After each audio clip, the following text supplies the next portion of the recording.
Денеска представници на локалната самоуправа на општина Штип, директорката на општинското основно училиште Димитар Влахов, како и ученици од училиштето учествуваа на одбележувањето на меѓународниот ден на сеќавањето на Холокаустот 27 јануари во организации под покровителство на Министерството за надворешни работи и надворешна трговија на Република Северна Македонија.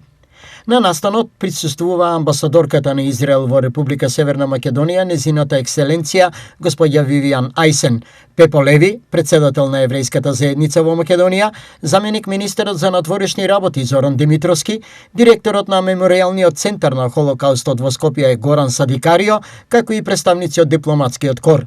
Настанот беше посветен на сеќавањето на жртвите од Холокаустот, со посебен акцент на трагичната судбина на македонските евреи од Штип, Битола и Скопје, кои во голем број беа депортирани во логорот на смртта Треблинка за време на Втората светска војна.